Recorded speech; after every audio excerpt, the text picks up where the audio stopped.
印尼红毛猩猩惨遭囚禁，多年遭受残忍虐待，全身溃烂也要强迫接客。在很多人看来，猩猩是非常聪明的，它们不仅能模仿人类的动作，而且还懂得如何使用工具。但没想到印尼人却利用猩猩的这一特点，开发出了一条黑色的产业链，残忍地将它们包装起来，强迫它们接客不说，而且还明码标价，只需$3就能让大家体会到前所未有的刺激感。这样一来，很多印尼人都禁不住诱惑，开始疯狂地蹂躏猩猩。那么猩猩是如何一步步成为人类傀儡的呢？印尼的社会生产力有多低，想必大家都有所耳闻。长期以来，他们只能靠伐木为生，殊不知他们的这一行为却严重破坏了生态环境，没了栖息地的动物只能彻底沦为人类的玩物。红毛猩猩波尼就是其中之一。为了将它的价值发挥到最大，收养它的老板娘可谓是无所不用其极，不仅私自将它囚禁在铁笼中，而且还时不时的教它摆弄各种姿势。谁料这竟然成了它悲剧的开始。只要它拒不配合或者完不成指定动作，那么等待它的只有皮肉之苦。老板娘可不是什么善茬，一言不合就鞭棍伺候不说，而且还会直接断掉波尼的粮食。在这样的情况下，波尼也不敢再有反骨。时间一长，他便彻底沦为了行尸走肉。老板娘让他往东，他绝不敢往西。为了让顾客获得更好的体验，老板娘还残忍地剃掉了波尼的毛发，将自己的首饰和化妆品全都用在波尼身上，使波尼看上去更像一个女人。很快，波尼就在老板娘的训练下成长起来，并开始了自己的接客生涯。殊不知，等待他的却是更大的深渊。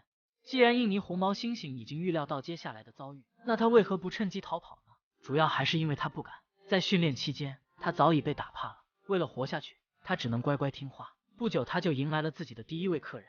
相对于波尼的淡漠来说，老板娘就显得热情多了。不但亲自为客人整理好床铺，而且还在临走前给了波尼一个眼神，让他好生伺候。即便波尼心中有1000-10000个不愿意，但他也无可奈何，只能静静地躺在那里，任由客人摆弄。当第一位客人在波尼身上体会到前所未有的刺激感后，他的变态心理也得到了极大满足。为了让更多的人加入其中，他不仅大肆宣传，而且还常常光顾。不久，波尼就成了当地最受欢迎的动物，每天都在老板娘的支配下不停地接客。即便是皮肤溃烂，老板娘也视而不见。殊不知他们的这一行为却差点断送了波尼的生命。随着剃毛的次数越来越多，波尼的伤口也不可避免地发生了交叉感染，疼痛难耐的他只能靠抓挠来进行缓解。但没想到他身上的红痕也越来越多。在这样的情况下，客人也不再光顾。印尼红毛猩猩惨遭囚禁，多年遭受残忍虐待，全身溃烂也要强迫接客。既然红毛猩猩已经没了经济价值，那么老板娘会轻易放过他吗？其实老板娘不放也不行。波尼接客不仅让当地居民愤怒不已，而且还引起了动物保护组织的重视。为了尽快解救波尼，他们只能亲自找老板娘洽谈。谁料眼前的一幕却让他们震惊不已。被剃光毛发的波尼正奄奄一息地躺在角落，即便没了客人，他也依旧化着浓妆。即便是面对和蔼的工作人员，他眼神中也满是警惕。亲眼目睹了这一情况后，工作人员心痛万分。他们唯一能做的就是先给波尼处理伤口，等他彻底恢复后，再把他放回自然。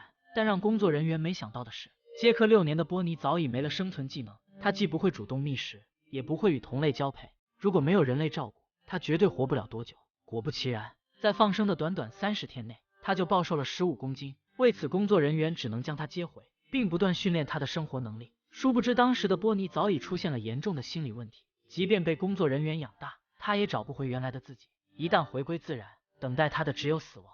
为此，工作人员也不再尝试，他们能做的就是给波尼提供一个舒适的生活环境，让他安稳地度过自己的后半生。所以，人类在追求利益时，也一定要考虑到动物的处境。一意孤行不但会严重伤害到动物，而且还会给他们留下不可磨灭的心理阴影。相信这一局面大家都不愿意看到，而且动物本就是我们的好朋友，保护它们也是我们义不容辞的责任。对此你怎么看呢？